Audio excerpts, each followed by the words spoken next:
You are listening to the VBAC Link podcast episode number 53. Today, we are talking with Beth. Beth is one of Meagan's very own doula clients who just had a VBAC a few months ago. Was it? Has it been how many months? 3 or 4?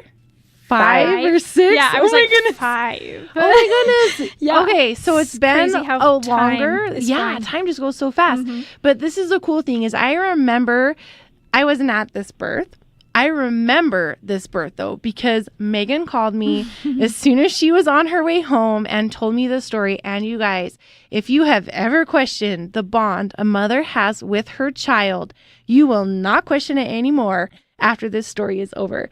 But before we get into it, Meagan has our review of the week. All right. Today we have a Facebook review from Ebony Crank. She says, when you call, they answer. Just that simple. They are amazing at giving advice and lifting you up when you're really at the weakest moments. I'm grateful to have found the VBAC link. And I love it. We love you, Ebony. Thank you so much for that review. And just as she says, you guys, we love talking with you guys. We love answering your questions. We love getting your messages on Facebook and Instagram and through our website. So if you have questions, feel free to ask. And if you would be so kind, leave us a review on Facebook, iTunes, wherever you listen to your podcast. We love it. And you may just be the next review that we read. Absolutely. Guys, I can't even tell you how much these reviews mean to us. I was just on our Instagram page today, kind of getting a little soapboxy and sappy about the reviews because I don't know if you guys know this, but I live about an hour away from where we record, and Meagan lives about 30 minutes away, in the traffic. It's a little bit less time when there's not traffic. Mm-hmm. But, and then we come up several times a month to record just 3 episodes a night. So we spend 5 hours away from our families just to come right here and give you guys the VBAC Link podcast. And sometimes it's a little hard and sometimes it's a little difficult, and there's dishes left in the sink and kids don't go to bed as good for dad, but you know what? These reviews that we get from you guys make it really worth it and remind us why we keep doing this, even though it takes a little bit of extra work. And we love every second of it. Our husbands might not as much when they're home with the kids at bedtime, but also it's kind of a nice break for us. You are tuned in to the VBAC Link podcast with Julie Francom and Meagan Heaton, VBAC moms, doulas, and educators here to help you get inspired for birth after having a C-section. Together, they have created a robust VBAC preparation course along with this uplifting podcast for women who are preparing for their VBAC. Although these episodes are VBAC specific, they encourage all expectant moms to listen and educate themselves on how to avoid a cesarean from the get-go. The purpose of this podcast is to educate and inform. It is not meant to replace advice from any other qualified medical professional. Here are your hosts, Julie and Meagan. All right, we have got such an amazing episode for you today. I'm over here talking with my hands, and Meagan's looking at me like I'm a crazy person because nobody can see me right now. But listen up, ladies. I tell this to my clients all the time. And when I'm interviewing clients or when we're talking with just pregnant women, ladies, you have this bond with your baby already that science can't even explain, that we can't even begin to comprehend as human beings, whether you believe in God or the universe or Mother Nature or Earth, or maybe you don't even believe in any type of energy. Whether you believe it or not, it's true and it's there, and it is freaking amazing. And you guys have this connection is so strong and so incredible, and sometimes it's really hard to find that connection, and sometimes it's really hard to get down into a nice quiet space in your mind and in your heart where you can really listen and hear and connect with your baby. And sometimes, it's hard. Not everyone connects with their baby intensely in this type of way, and there's lots of different reasons for that, but the connection is there. And it exists, and it's real, and I'm so excited to hear this story. But before I just keep talking more and more and more, I want to introduce Beth. Beth, are you on the line? I sure am. Hi, guys. Hi. I seriously can't wait to hear your story. Yeah, Meagan, tell me. It's been 5 months, but I really can't wait to hear it again from your perspective. We've talked about it. We've talked about how amazing it is. But share with the world, because this story is incredible. Yeah, I mean, I think back to it all the time too. And even I can't really believe it or stop telling everyone around me all the details. So I'm excited to have an outlet where everyone wants to hear my story. You've come to the right place. Right. So I had a C-section with my son in June of 2016. And pretty much the first thing I asked my OB once I was stitched up and clean was what my chances were for a VBAC. And thank goodness she was always very VBAC friendly. And she kind of looked at me. She said, I have no idea what would stop you from having a VBAC. And that kind of set me on my path. And again, thank goodness she was so supportive. And so when we found out we were pregnant, pretty much the first thing I did was call Meagan after doing research, because she seemed like the most VBAC friendly doula I could find. I had no idea how VBAC friendly, and I'm so happy. Amazing. I mean, I'm so happy that I found my way to you guys. And yeah, it just like in my head, it was never a matter of if, it was just like a matter of taking the steps to get there. Yeah. And I got with the midwives at my local hospital, and they were absolutely fantastic. And so fast forwarding to October 9th, I was due the 26th. I had just gone in for, my weekly checkup. Nothing seemed to be really happening.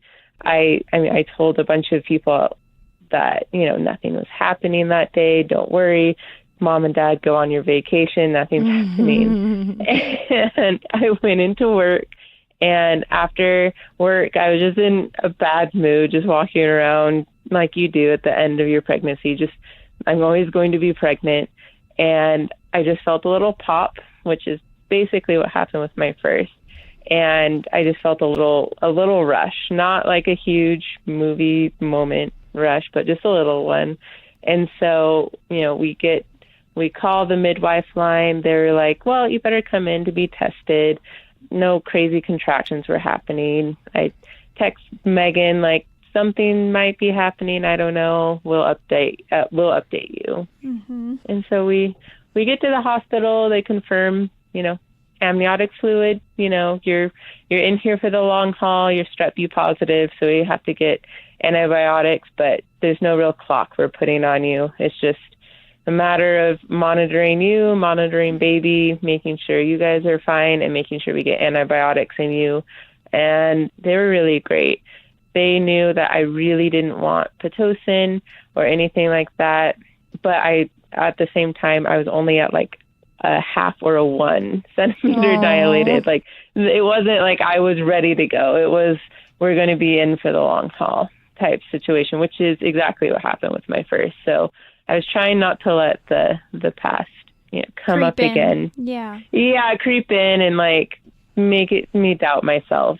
Mm-hmm. So we get me set up with a breast pump to try and like, get things going more naturally before we start with the Pitocin.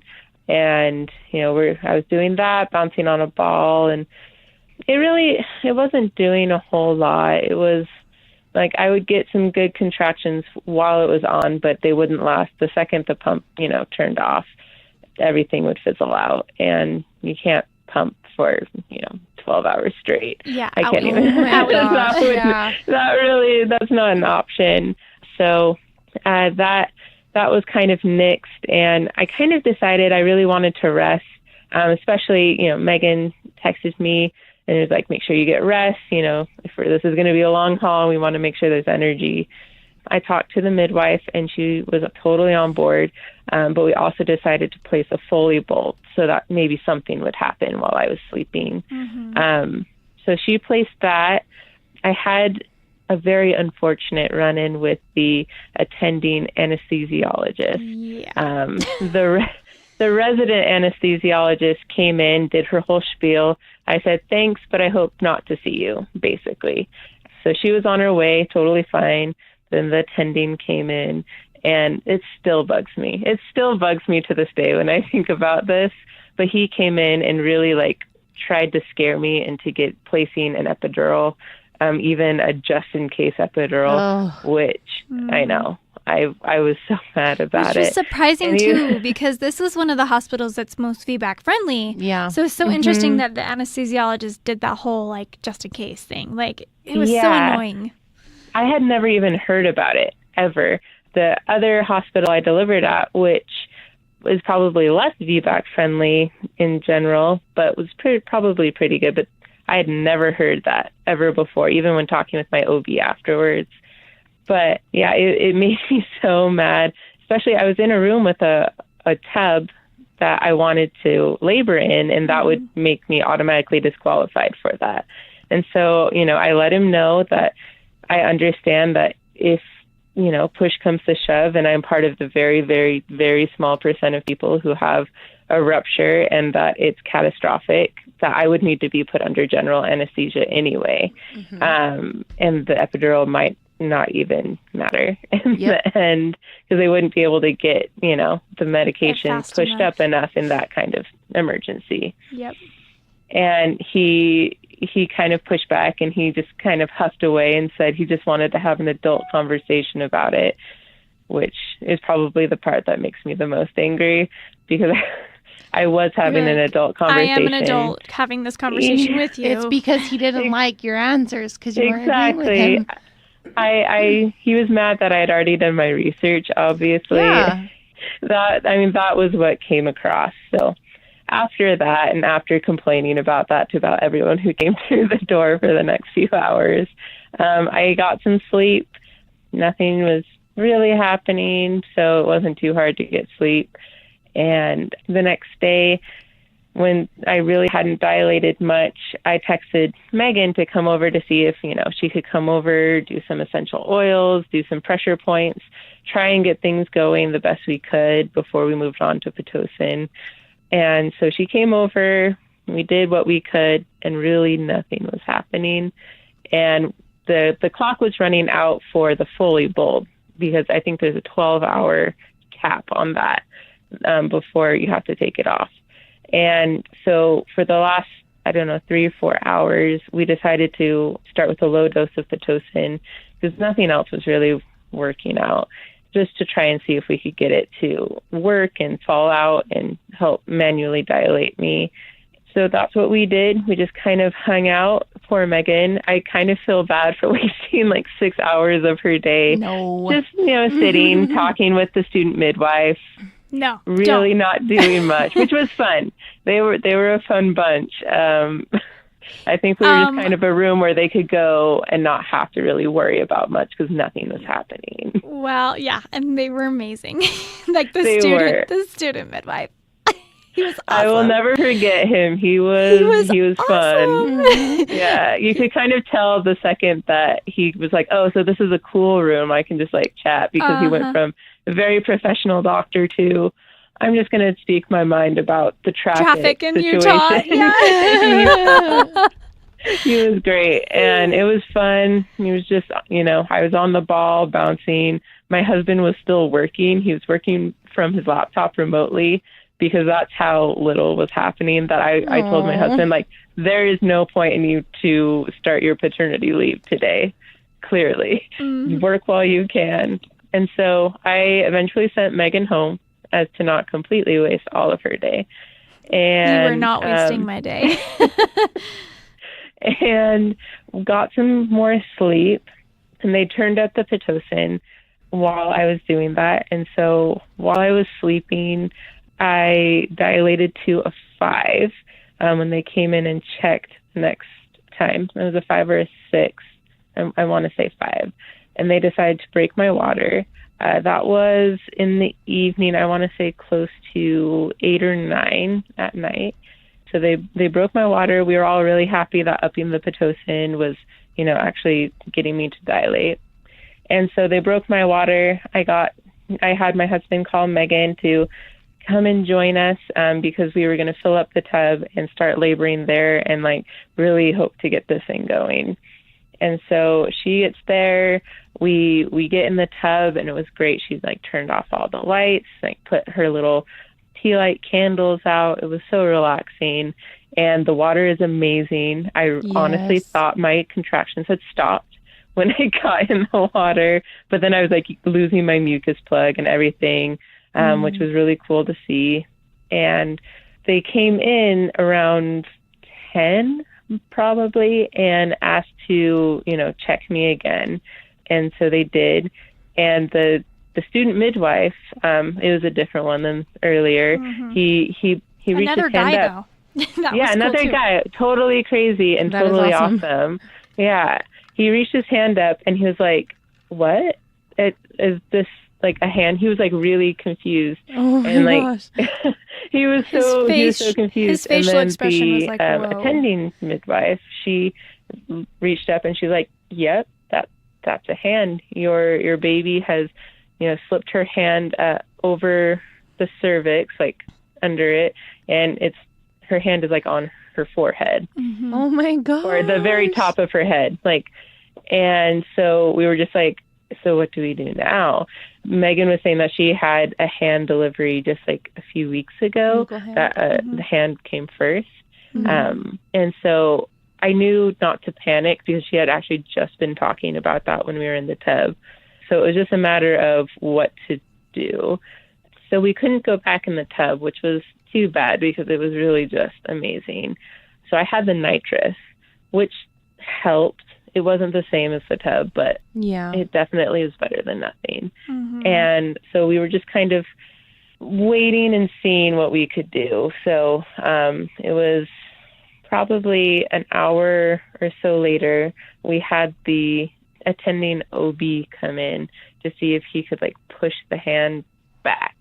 And this is probably the most intense part of the whole story. Oh my I mean, gosh. at least for me, like that was the Yeah. part that was just like intense because I still hadn't had an epidural or anything. I was just on the nitrous.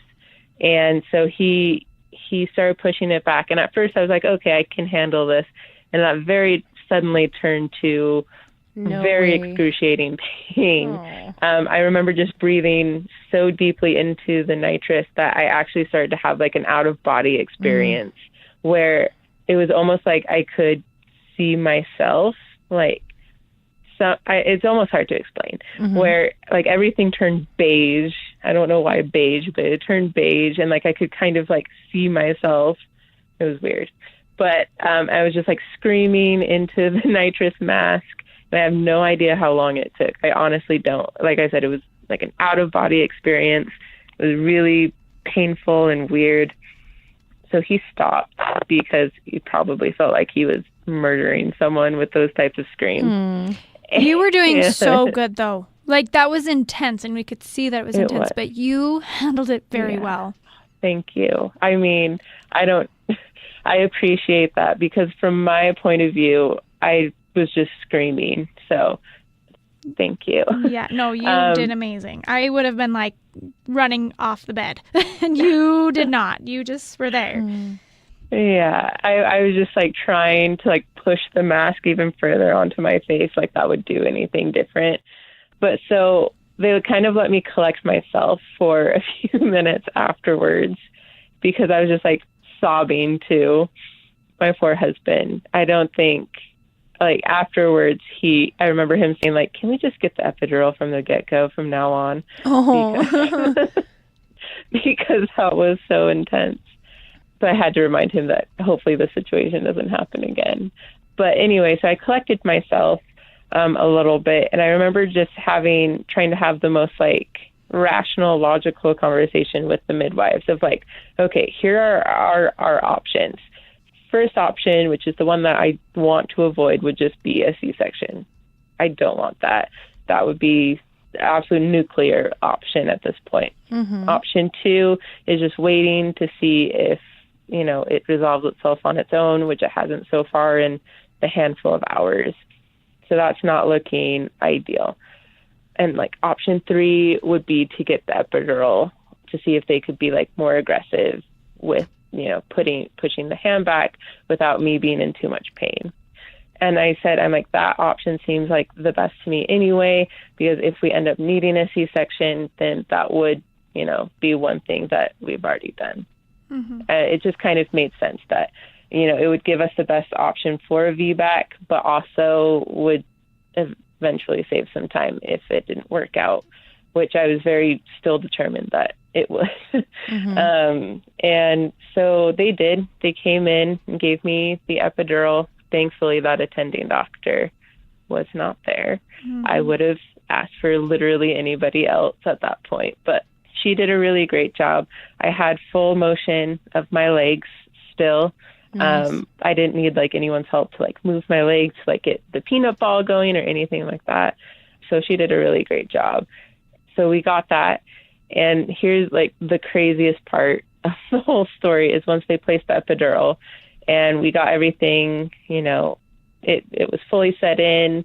The resident OB came in, which the midwife wasn't too happy about. She wanted the attending to be in there, but the resident came in. Yeah, she wanted the same doctor who came in before. I don't think he was probably overly keen to come in again. So she came in and was just like, how can I help? So she went and checked, and she's like, oh, man, it's not just her hand anymore. She's actually her arm sticking out to her elbow. Oh, my gosh. Yeah, it wasn't just her hand. Oh, it was her gosh. All the way out to her elbow.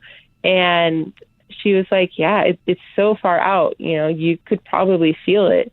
And then she just kind of looked at me and she's like, do you want to?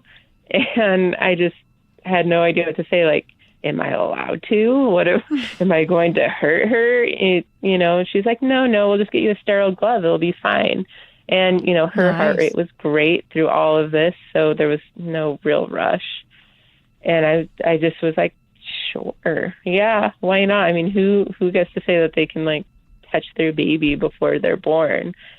So they got me a sterile glove and I put it on and, you know, I reached down and like felt up. And at first I didn't really feel much. And then as soon as I did, I think, you know, my eyes just shot open. Like, oh my God, like what it felt like a doll's arm, like just like a little toy doll arm was just like up there for no reason. And it was crazy. But yeah, I kind of like held her fingertips for just a second.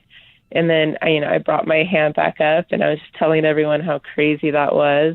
And just how cool it was. And then the resident was just like, okay, well, let's, see what we can do. And it was honestly not even like 5 minutes in between me touching her hand and the resident. Like it was right after the resident, went to check and she's like, she pulled her hand back. Her hand's not there anymore. Her head is like fully engaged now. Wow. And then she turned to me and was just like, I guess she just needed to check with mom before we did this thing. Oh my goodness. That just gave me chills. And I still think about that to this day, that we just had to like have that moment of like, okay, we're going to do this. We're going to do this thing right now. And didn't you say like, hi, baby? Like, yeah, you kind of talked to her. I think I just like said hi and touched her hand. I almost felt like I was, I don't know, just like holding her hand and just like passing off a little message that, okay, we can do this. We need to cooperate with each other and do this thing. Yeah. And we did. And I got very emotional at that point because who wouldn't? I had, this was like our, 30 or something of being in the hospital at this point. And because it was like 2 a.m, 3 a.m. So we were like, okay, all systems go, I guess. She's still doing great. I'm still doing great. And I might as well get some rest before, I'm fully dilated. And so I turned onto my right side, and all of a sudden I was starting to feel a lot of pressure lower down, which was crazy because I hadn't really felt a lot of like back labor at all, the whole labor. And she had been perfectly interior the whole time. She was in the perfect position.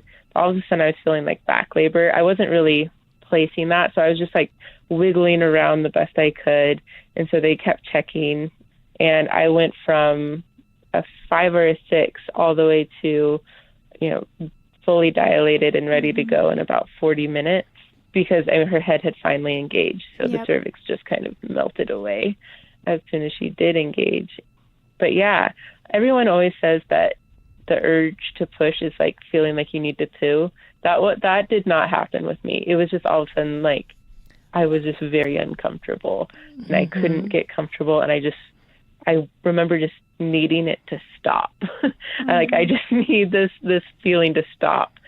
And so that was kind of my urge to push, of just like, no, this is not what I want. So they came in, and I was, at a 10, but she was at -2, I think, like -2 or -1 station. She wasn't like ready to come out. She wasn't at 0 station or anything. And they were like, oh, well, we can do some practice pushes, and that would be good. And I was like, hey, why not? I guess I can practice pushing, whatever that means.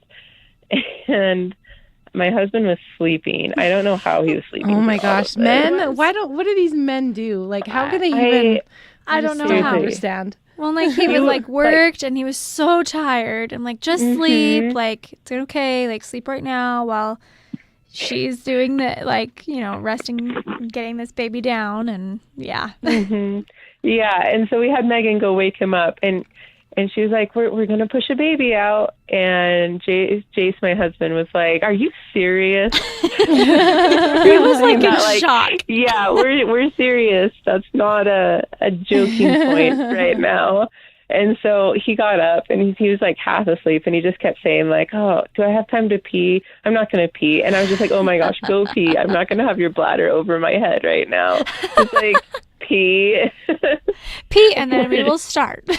Like, we don't know how long this is going to take. I'm not going to have you pee your pants. Like, just go. So funny. And so we started pushing, and I didn't get to push like on my side. I think at that point I just like I needed the pressure to stop. And the midwife, that was one thing, she was being a little like hesitant to have me like change positions. And at that point I was just tired and ready to not fight with her on this. And I'm like, okay, fine, whatever. I'll push the way you want me to push, which I was doing. And I remember at one point, probably 10 minutes in, my husband turned to me. He's like, everyone's saying that you're doing so well, but you really are. I know you can't tell if there's like you're doing anything or not, but like you're making a lot of progress, which was really sweet of him. Like, you hear all these stories of women having their vaginal birth for the first time, and it can take hours to push, and that's normal. And so it was really encouraging to hear him actually say like, no, you really are doing good. You're making progress. And so I just kept pushing, and it went so much faster than I was expecting. All of a sudden, they were saying like, no, she's coming right now. And so I pushed her out, and she had actually flipped sunny side up, and no one knew. And so I pushed her out from like -1 station all the way out sunny side up in about 20 minutes. Yeah. Wow. It was insane. Wow. Yeah. I mean, it helps that she was tiny. I was 37 weeks and like 6 days when she was born. So she was pretty small. But yeah, I very much did not want to be in that discomfort anymore. And yeah, she was perfect though. She got put straight on my chest, which I never got with my son. I think about 4 people got to hold him before I did, even though nothing was wrong with him. And it was just so special. I remember I got to feel her crowning too. They had me feel her as she was crowning, and it was just, I couldn't believe it. I mean, I could, because I had never doubted that I could push her out myself and that my body could do it, but it actually happened, and I was just so overwhelmed with just love and appreciation. And I just felt that connection so strongly. I don't want to say I didn't feel the connection with my son. I did, but it was just like a different level. Yeah. And she still, to this day, was just attached to me. She follows me around like a sunflower follows the sun. Like, she does not like being held by anybody else. She is a mommy's girl completely through and through. And still, if she's really fussy or really angry, I will just grab her hand and it'll calm her down. Oh my God. Oh my goodness. A lot of times. It's amazing. It's tiring because, again, I'm the only one she likes, but it's just so incredible just to see how much she loves me. My husband just like laughs because he'll take her and just like try and play with her, but her head just like snaps over to wherever I am. And she'll just like smile at me as I'm going about, I don't know, doing dishes or whatever. And he'll just laugh and like, Eleanor, you are so obsessed with your mom. And it really started before birth. We're always just connected. And even now, I mean, we're joined at the hip, quite literally, these days. But yeah, it was just so incredible. It was and powerful.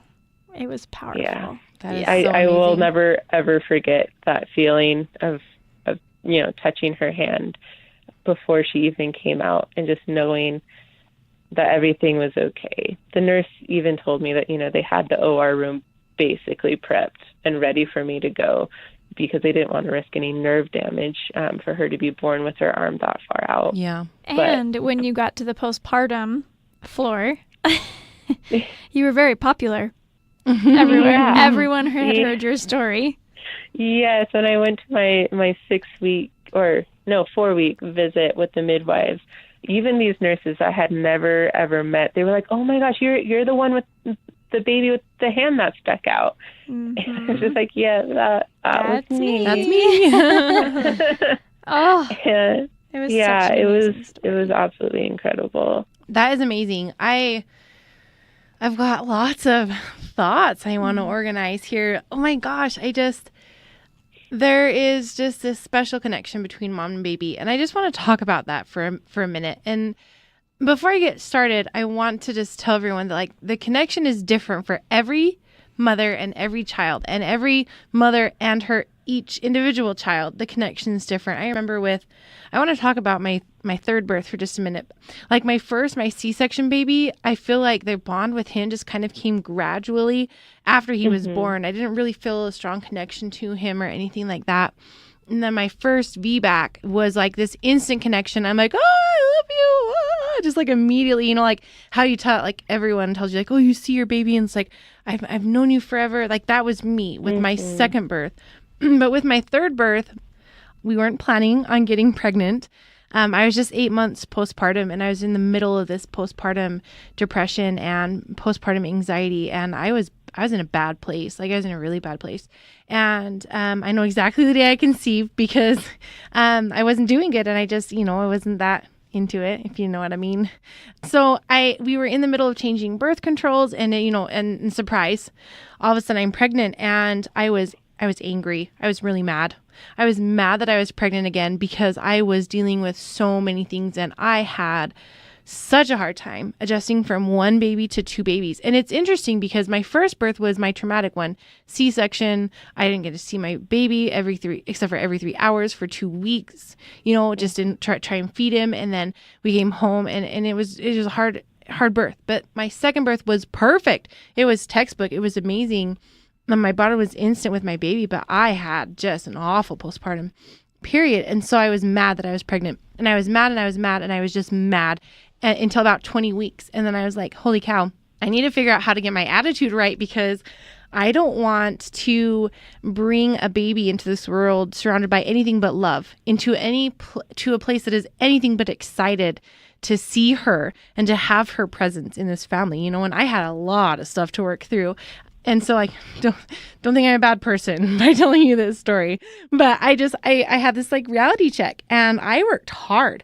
I am spiritual and religious, and so I connected deeply. I prayed a lot. I dug a lot into the spirituality of childbirth and the significance that it has there related to my faith. And I went and I booked a hotel room for 2 nights, and I took birth books with me and just myself and my like relaxation and meditation and all these things. I literally told my husband, I'm like, I need to go and have 3 days and 2 nights to myself. I like didn't bring my phone. I didn't do anything but just like really try and connect with my baby and into my ground myself and get myself spiritually ready for this girl to come into our family, because like I said, I didn't want to bring her into an environment that was anything but loving and happy to receive her.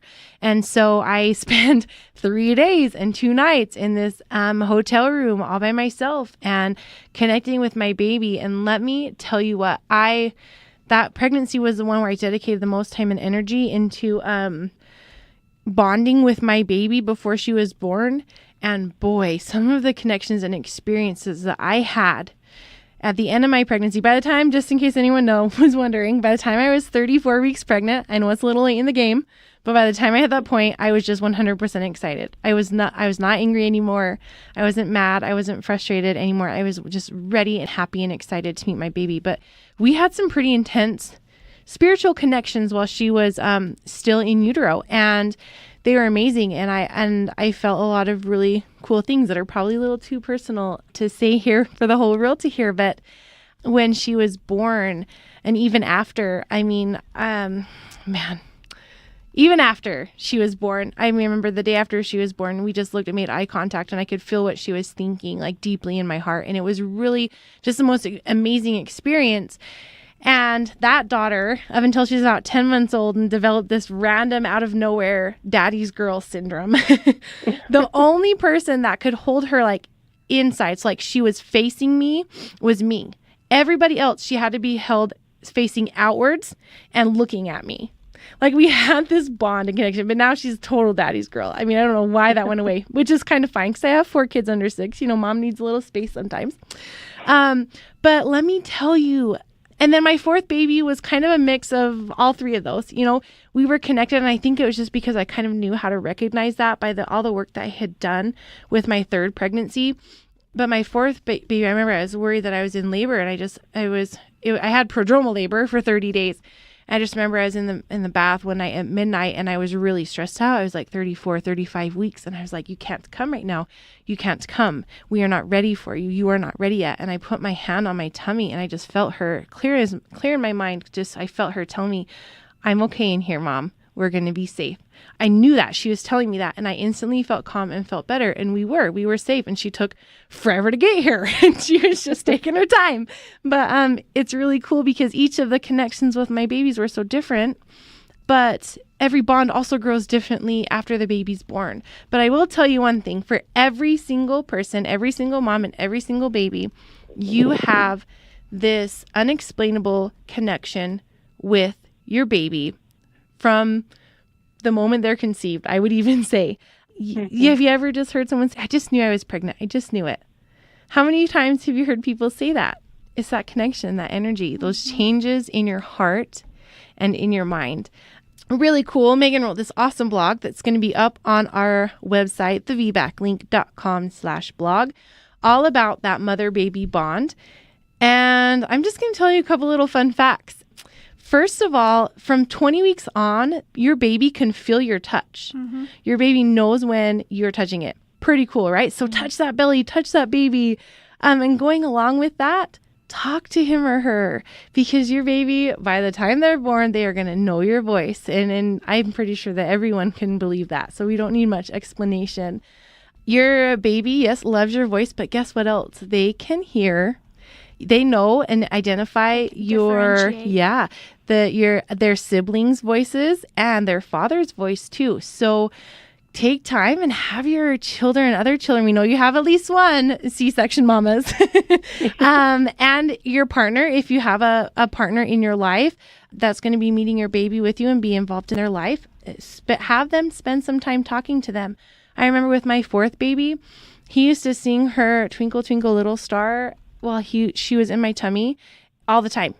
And now whenever she's fussy, I will just tell my oldest, I'm like, oh, and go sing Mara, Twinkle, Twinkle, Little Star. And he'll go over there and sing it to her, and she will calm right down. Mm-hmm. And it is so sweet. So encourage your other people that are going to be in your baby's life to talk to them, because they will know their voices too. And The last thing I want to say is every day, it's so hard as moms. So maybe not every day, but try every day to take at least just 5 minutes and take some time away from everybody, away from the world. Turn your phone off, maybe even in the bathtub, and just take some time to clear everything out of your mind and just put your hand on your tummy and listen.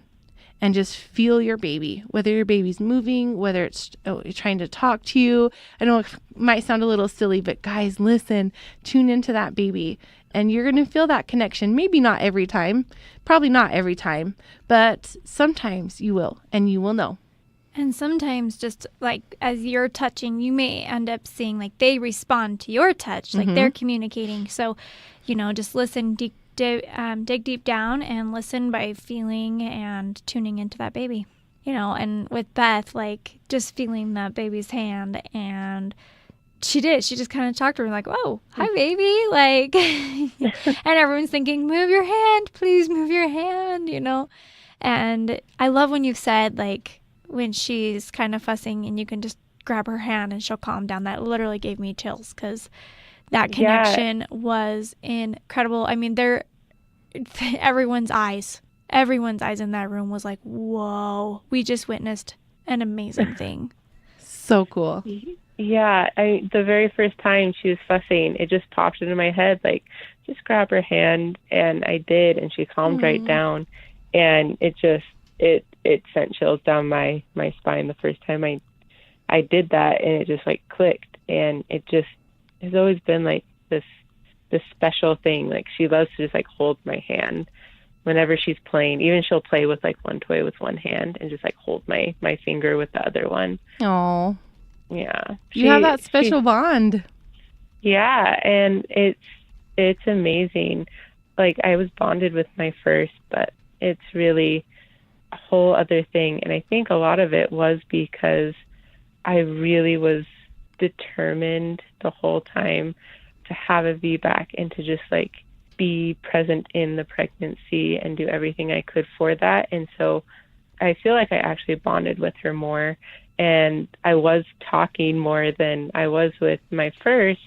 I think it was a lot because I had a toddler that I was constantly talking to as well, but that helped. Yeah. But like, I didn't feel weird about, talking out loud to my stomach or anything, where I kind of did with my first. And so, yeah, I just like, you, Julie, I put more time into trying to bond with the baby. I didn't ever feel like I had to, not quite to those lengths, but I really did try, because I felt like with my first, I didn't try quite as much with the bonding. Yeah, and it kind of feels so silly sometimes. I remember my husband, every time I'd be like, "Oh, look, baby's moving." Or when he'd come into the room, like getting ready to go to bed, I'm like, "Hey, do you want to say hi to the baby?" And he just look at my stomach and he's like, "What am I going to say?" I'm like, I don't know. Hi, baby. Go to my stomach. He'd go to my tummy and be like, "Oh, hi, baby." And I'm like, not in that voice. Like, talk in your regular voice. Just say hi. And he's like, this is just so weird. And he just like walk away. That's my husband.